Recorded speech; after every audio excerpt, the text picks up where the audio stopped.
did and you get scored on, and so be it. Learn from it and move on to the next. Yeah. Well, perfect. I know we've got a lot of great nuggets and so far that we've learned. I know we got 2 more clips. And I know the last one has a little bit of everything. Yeah, bear with us here. We'll try and get through this one a little bit quicker so we can spend a little bit more time on the last one. So if you want to play it out, and then I'll just talk about it, right? So playing for Atlanta here in a build shape, right? So clearly trying to play out. And then if you want to start it from the beginning. So clearly trying to play out, I think, again, my position is still trying to show angles if the ball comes back for me. Our midfielder ends up losing possession and it kind of almost puts it on a platter for the opposing number 9, able to find my position early, and kind of like what you have in green there. I think the biggest takeaway for me in this moment is just the patience to hold, right? I think we can kind of dissect this a little bit more, but I think the biggest takeaway for here is just the patience to hold your feet and maybe not dive in, but also the patience to keep your shape as well. So if you want to pause it, right? Yeah, that's a good one right there, right? So hit play and pause. Real quick, John. So for everyone who's watching the clips back, what John had already mentioned, he's a little bit outside of his goal mouth whenever they have possession. The moment this center mid turns his ball over, you can see John does a fantastic job of going more central and the urgency to find his position and protect the goal first. That definitely allowed you to now make the decision and have the patience like you're about ready to go into to hold your position in this breakaway situation. Because again, the forward's the one who's in control of this moment because they have possession of the ball, but you're still working on controlling your body to make sure that you can influence this outcome. And so as we've already seen a couple of times. Hold it right there. Yeah. So again, I think the biggest, go ahead and pause it right as you get right there, right? Yep. So the biggest thing, again, that as a goalkeeper that I'm seeing, we talk about all the time, right? He has full control of the ball right now, right?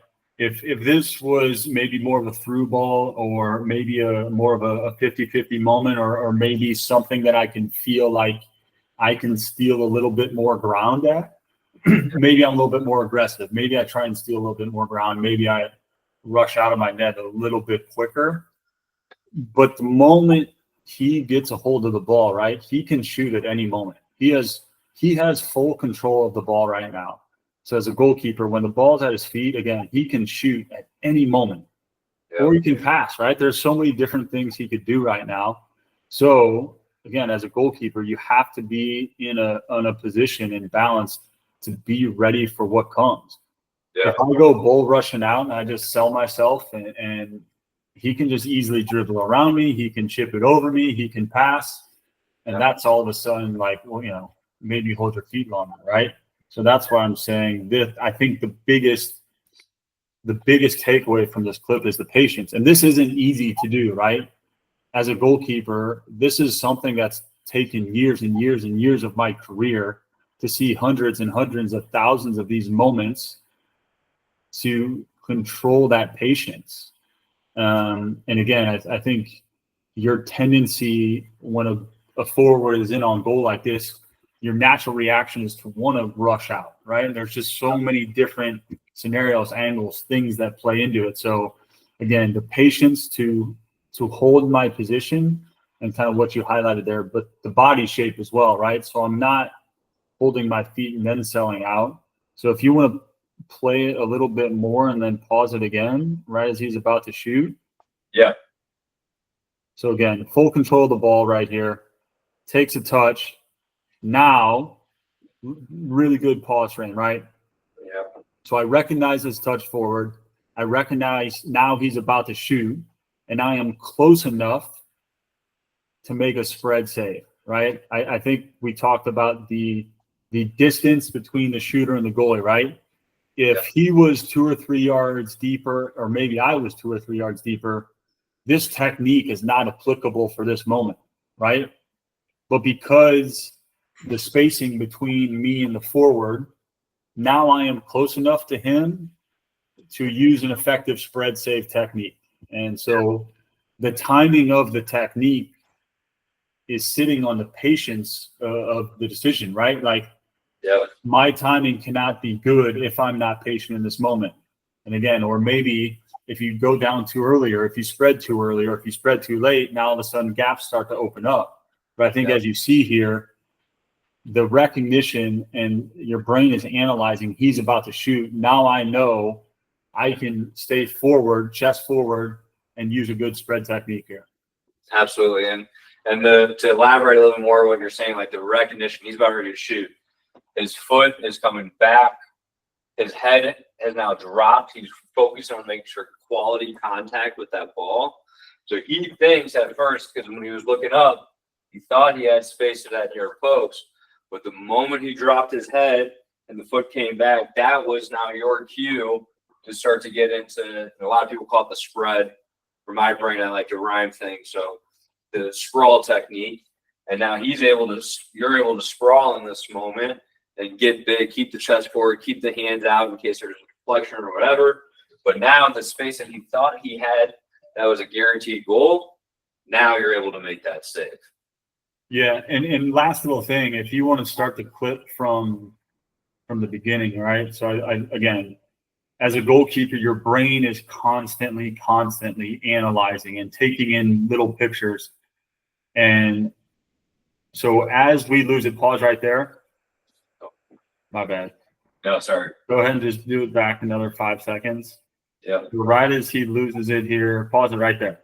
Okay. So again, right, as a goalkeeper, very happy with my position, very happy. We talked about the patience and finding that, and then the technique of the sprawl. But the last little thing that I'm taking into consideration here is like, this isn't a clear out and out breakaway, right? This isn't a just 1v1 where the 9's in on goal alone.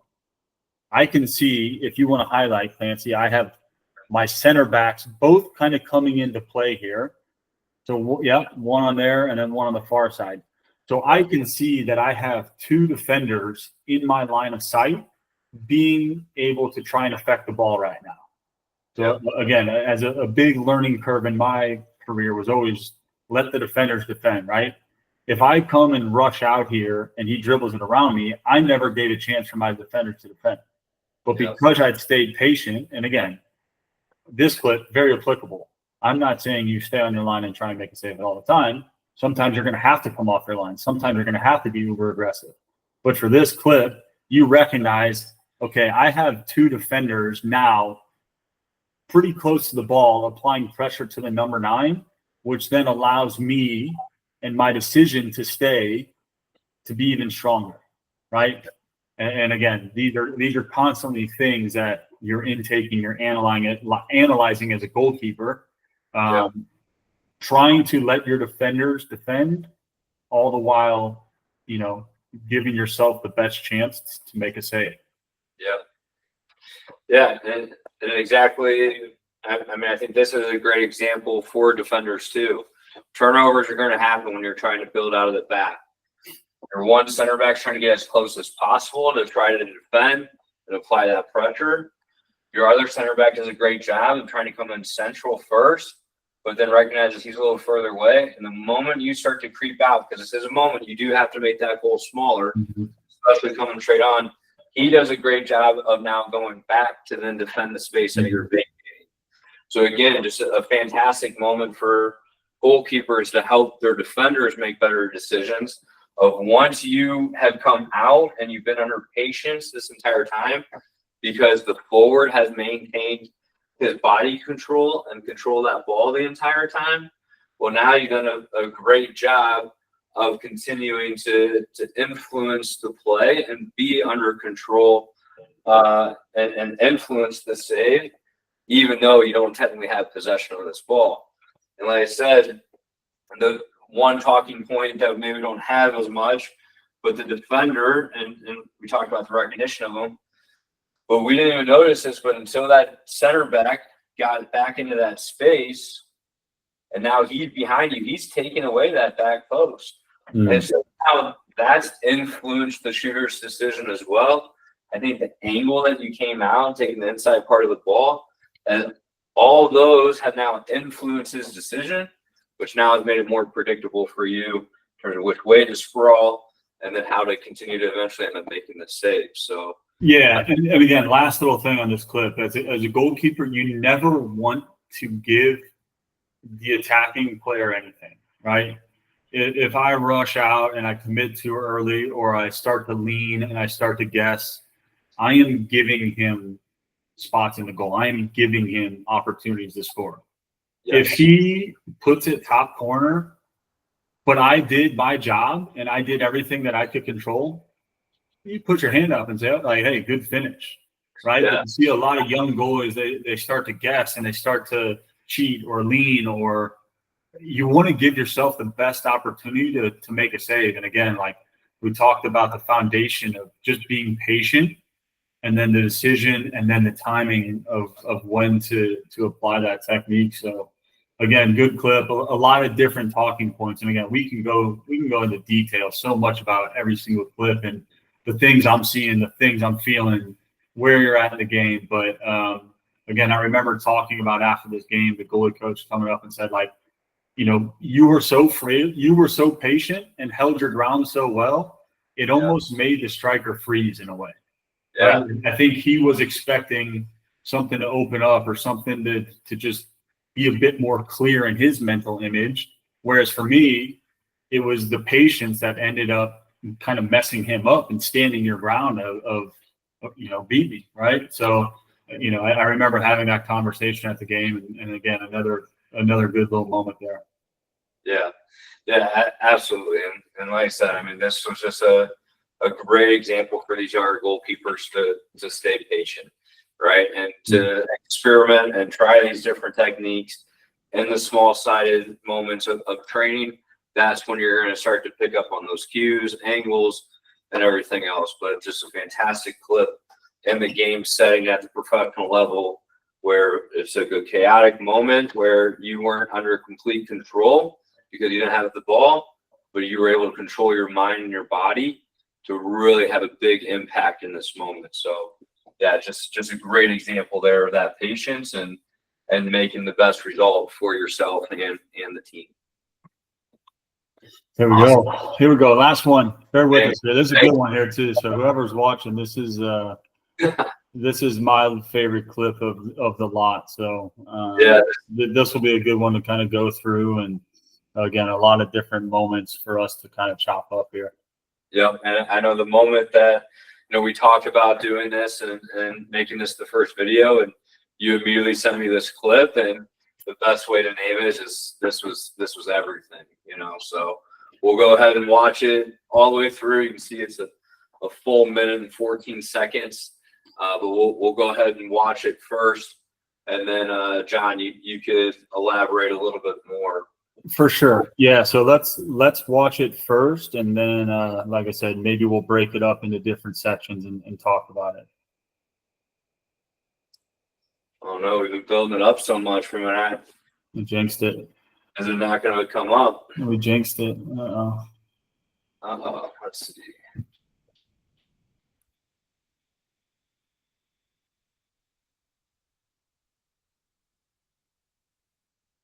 All right.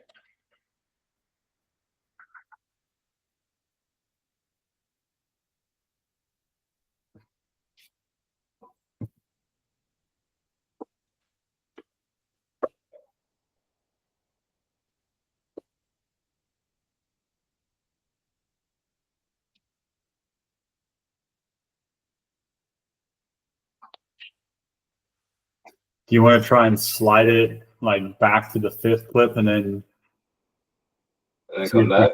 Yeah. And then just see if we can get back to the 6th clip there. Yeah, because that's working. Mm-hmm. So let's go out.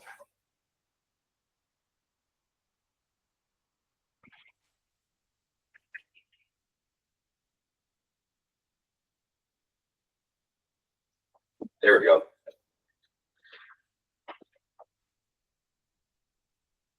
Yeah. So again, paint the backstory here. Away game against Louisville, right? Nice stadium, tough place to play. Middle of summer. If you can see, I'm wearing a hat because the sun is just perfectly straight into my eyeballs that first half. So again, just a really tough environment, tough place. A lot of things going against you as a goalkeeper right now, right? So 90 degrees, sun in your eyes. That might have been their home opener as well. So again, just a lot of things kind of going against you. So you kind of got the corner into a side volley moment here. And then as the ball comes back around, finding an angle, a little shimmy off of their press, hit a good ball, and then we're out. And then we get a little chance on goal here. And then ultimately, where you were just defending a corner kick, about a minute later, now you guys are earning a corner kick in this moment. Yeah. Yeah. So if you want to start it over again and then just kind of pause it as he whips the ball in, right? Yep.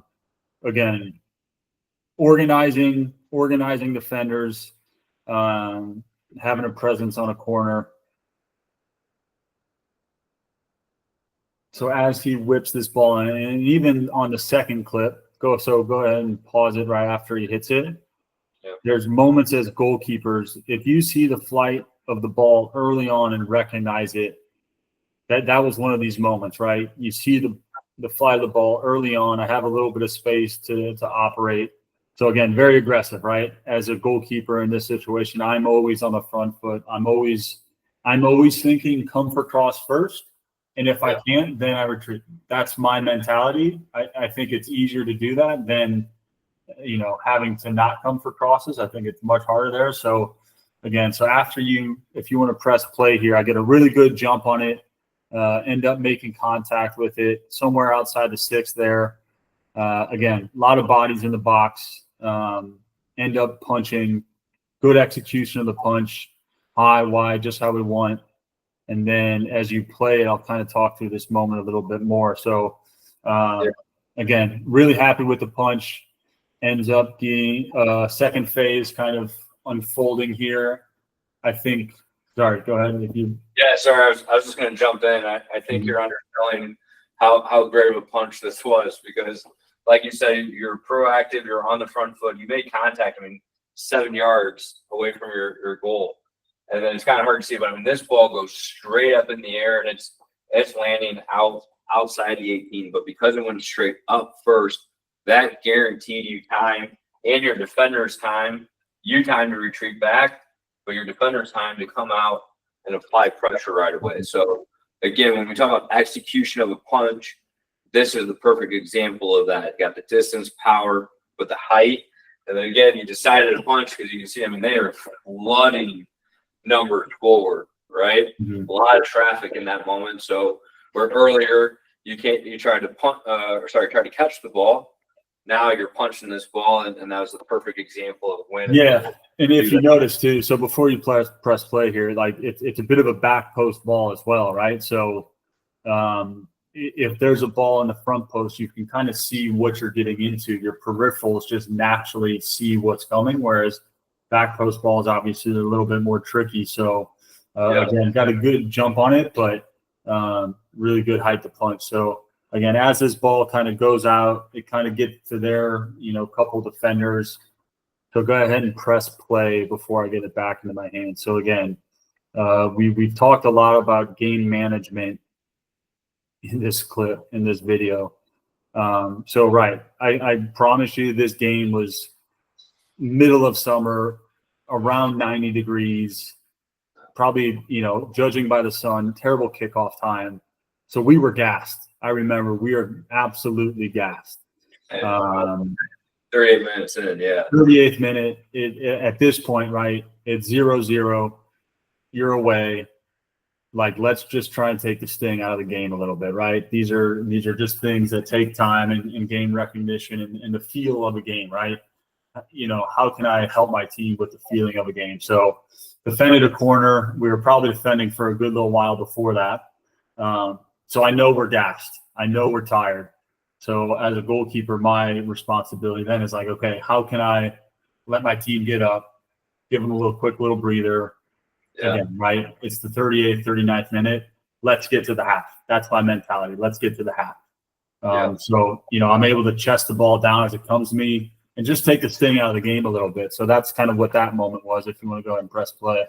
Yeah. And allow that guy to expend more energy to come in. Correct. So if you want to pause it here. Everything. If you want to pause it here. So again, almost similar to the clip we talked about in the throw-in, right? This was another one of those moments where my center backs were gassed. Even if we wanted, and Louisville was pressing quite high. They were very, very aggressive this game. So even if I wanted to build out of the back, my center backs were not in a physical shape to do so, right? Like, they're just trying to get through the half. So even if I wanted to build, I could tell they did not want the ball. Again, analyzing, recognition, game moments, knowing your team, knowing your players. They might have opened up a little bit, but I promise you, that was probably because the coach was yelling at them. They did not want the ball. Right. Promise you, they did not want the ball. So again, all these things taken into consideration. So similar to the clip that I threw, clip number 2 or 3, I'm looking for the next layer, right? So, not trying to build out or around. How can I find the next layer? And as I have gotten older in my career, I've gotten a lot more comfortable. If you want to go ahead and play it. So organizing, moving guys around. And right there, so the guy ended up, and you might have to play it through one more time just to get the full clip. So the guy I ended up playing it to there was our number 9. And he was very, very good with his back to goal. So if you want to rewind that, So I'm telling him to come to me, right? So again, Louisville's basically playing man-to-man right now. I'm recognizing they're playing man-to-man, and they're pressing full.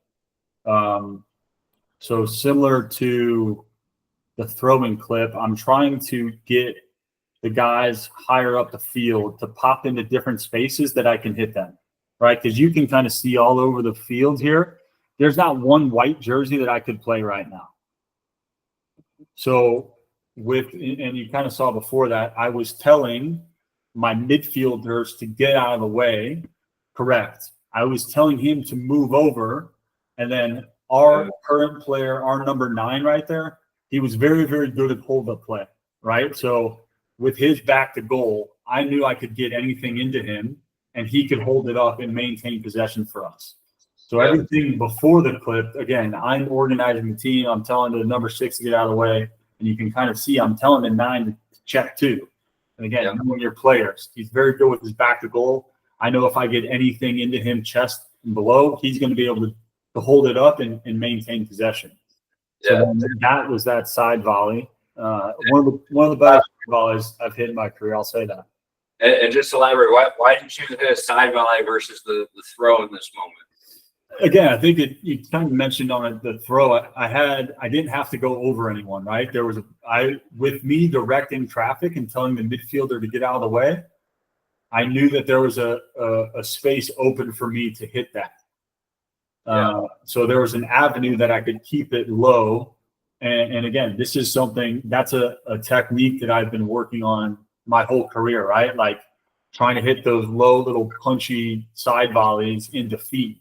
It doesn't always have to go super high or, especially like I said, you can see his body shape, his back's the goal. So the goal here was hit a little punchy side volley into his chest or his feet so he could, hold the ball up and maintain possession for us. So, that's where it comes, like getting your players out of the way and trusting your number 9 there. Absolutely. So that movement of moving your 6 out, that sucked some players out. Like I said, that created that lane where now you just drive it into his feet, let him work his magic, and he does a fantastic job of holding it up. And again, I think before we hit play here, the last thing, right? So before that, you could see our winger. Our winger is a player that likes the ball into space in front of him, right? I would never hit that ball. I would never hit that type of pass to a winger checking into that space. Yeah. Again, then I don't trust him in that moment. We're central. We lose the ball, counterattack. So this clip, kind of along with the throwing clip earlier in the video, it's knowing your personnel as well, right? Like, I'm never going to hit this type of ball to someone who likes the ball in space, because that's just not their skill set. But I knew it was a strong number 9 who could hold the ball up with his back to goal. Cool, I trust him. And as long as I do my part, he has to do his part as well. Yeah. So, again, if you want to, and then a lot of it, again, was just trying to beat their press, trying to beat the first couple guys, because you can see, boom, they're coming. They're coming. And, again, decent position, little shimmy to shake their 9. Yeah, sorry, I'm going to rewind it a little bit, because, I mean, this was a great moment, too, where you were trying to advance the ball forward, but for, various reasons, it ended up back, and it was coming back toward your goal. And so kind of where we talk about, we're not admiring it, but you're talking about the next phase and that next moment, right after you play this ball, and like you said, this is probably the best side volley you've ever hit in your life. You can't admire it for very long, because the ball is about ready to come right back to you. So that's where I think mentally you do a fantastic job of recognizing that your center back's in a little bit of danger, and he doesn't have a lot of options. Yeah, hold on. Go back 5 more seconds. Go back 5 more seconds. And again, you can see, so pause it, rise our left back gets the ball here. Pause it right here. Even go a little bit more. Boom, right here. So again, you can see in the picture, I'm already starting to move. The moment my left back takes a bad touch, you can see his body shape. I know this ball is coming back and around, right? Yeah. Maybe I could have been in a better position, even more so, to be very proactive. But the moment I see this, I know the ball is about to be coming back around. So now you can see my movement. I'm sprinting to a spot to show support for my center back, who obviously ends up getting the ball here. And now I'm taking a step further. You're not just putting yourself in an angle to receive the ball, but your body positioning, you could really see you're opened up. And so now you're actually giving yourself more options in this next moment. So again, when we talk about, being proactive in the build, not just your angle to support the center back in this moment, your body positioning early, and even as you're approaching, I know you can't see it, the screen's a little too small, but you can see as you're moving and before this ball is even played, you've already scanned one time, so you know what your next options are, even before you receive this ball. And so now you know when you're under pressure, that's why you decide to do that little shimmy move, make it look like you're about ready to play back to the center back, but deep down you always knew where you were going, right? Yeah, because again, I think it's about the pictures you're constantly analyzing throughout the course of the game. So as I'm scanning, again, I see the near number 9 here pressing very hard, but I was also able to intake the far number 9. If you just kind of hiding behind, I mean, look at that still frame right now. I know that he is pressing high on our center back. So even if I got the ball and played the center back, by the time I get the ball and play the center back, he's going to be in a terrible spot to play. And it's just going to be chaos. And again, I told you, my center backs were tired. They didn't want to do the work to build. So these are all things that I'm intaking and analyzing throughout the course of the game. Not to mention Louisville's press was killing us that game. So again, now you're thinking, great, how can I find the next layer? How can I beat their press and be proactive with that? So again, scanning, I already have an idea of what's happening higher up the field right in this moment. So by the time the ball comes back to me, again, I do a little shimmy just to act like I'm playing it back, throws the number 9 off just enough. Boom. The moment I have this ball at my feet right now, I know where I'm going. I know where I'm going. It's the exact picture that I had just seen.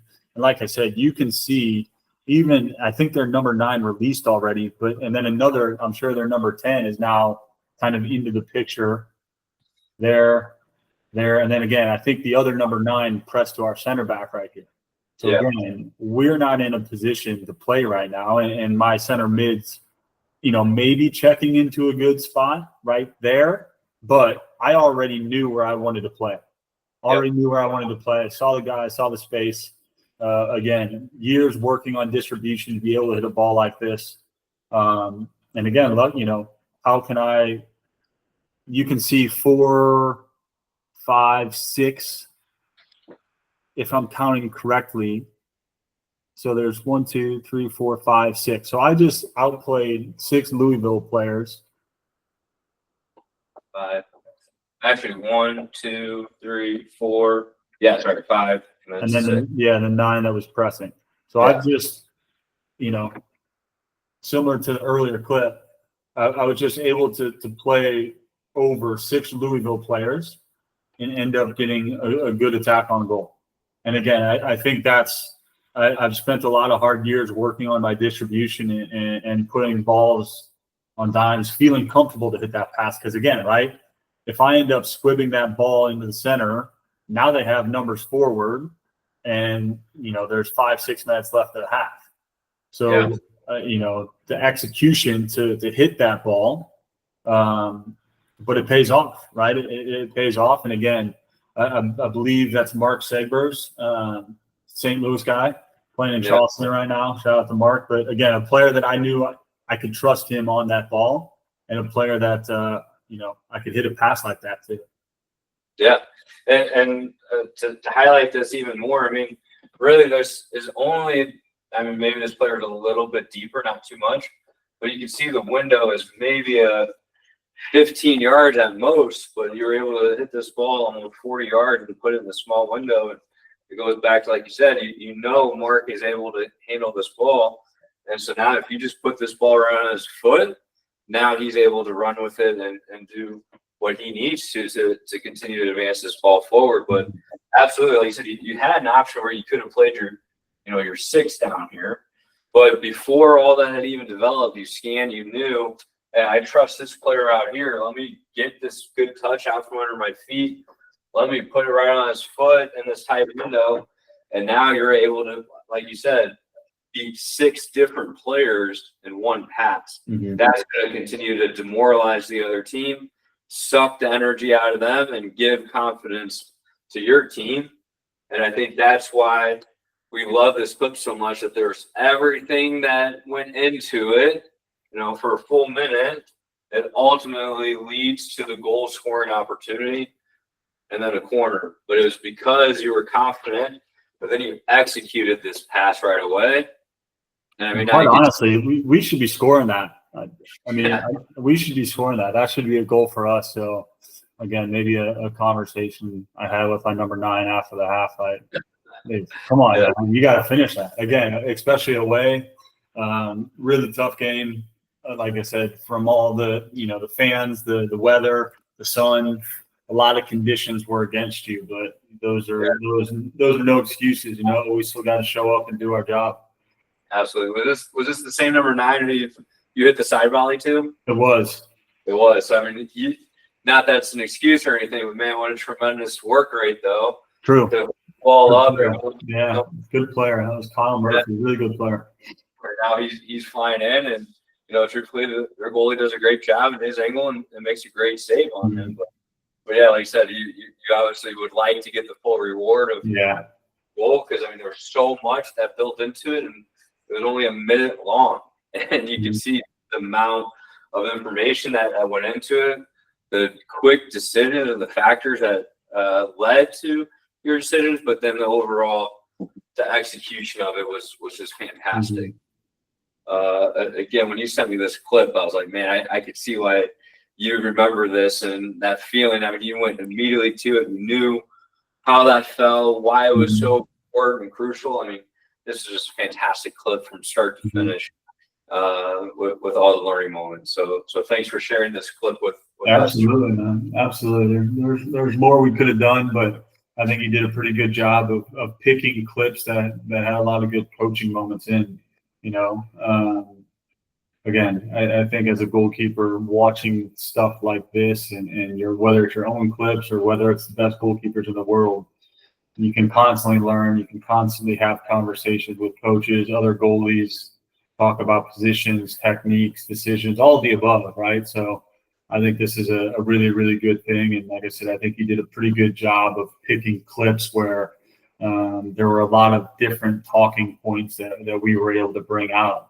And you know, I love doing this. I love going over video. I love having conversations. I love picking goalies' brains. I love learning, honestly. So again, I think this is a really good thing that, you know, if you bared with us this whole time, to all the players, goalies watching, thanks for bearing with us. This was a long video, right? But hopefully there's a lot of learning moments in here and that you guys can all take away from. Because like I said, I know, speaking personally, that if I had access to this type of information and this type of learning when I was a younger goalie growing up, then we'd be having a laugh, right? You know, Shawnee, these things weren't around when me and you were growing up, right? So I think the younger goalie kind of has a bit of a head start on his career than maybe we had when we were younger, but more power to him. I like I said, I hope that that they're taking, all the goalies watching, I hope you guys are taking advantage of this. And again, I hope you guys are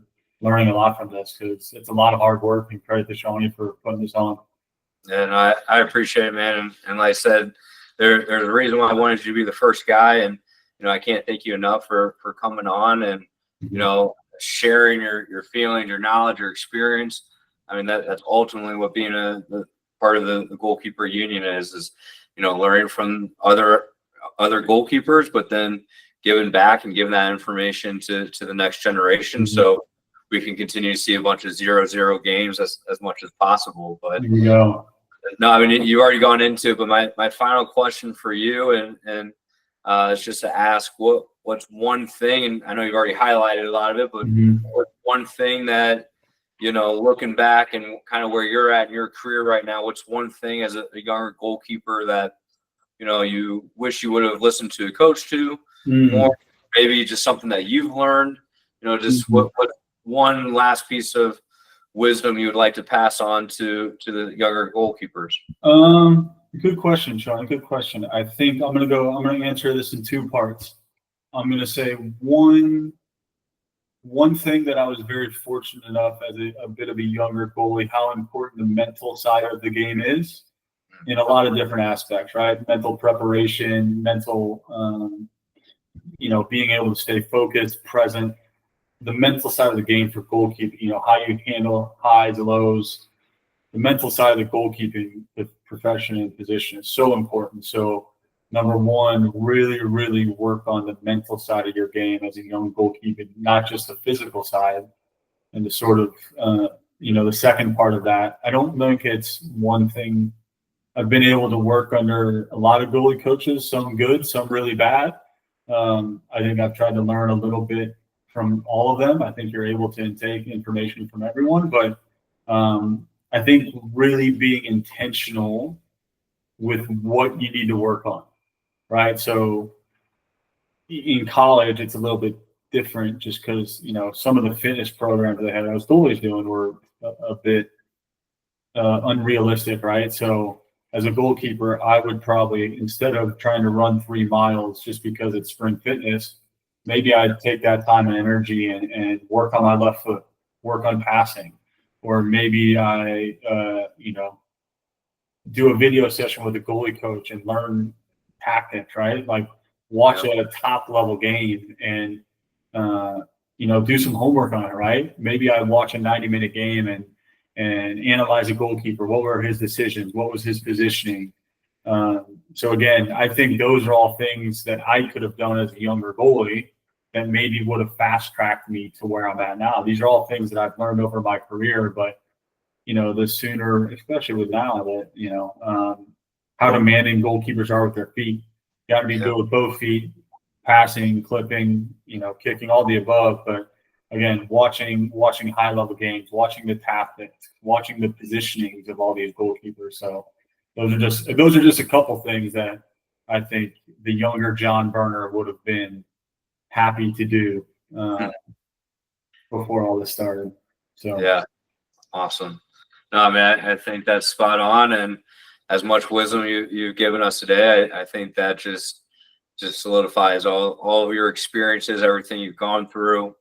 It's just been tremendous for you to give that information back, and now it's ultimately the younger goalkeeper's decision to listen and learn from you and try to accelerate their development. But John, just so many great nuggets of wisdom in these clips, and I just can't thank you enough for taking the time to be the first one. Hopefully we continue to have more, but at the end of the day, I just can't thank you enough for coming on and helping the next generation of goalkeepers continue to grow as goalkeepers and people, and continue to make better decisions and understand the game and position a lot better. So thank you so much, John, for coming on today and helping us out.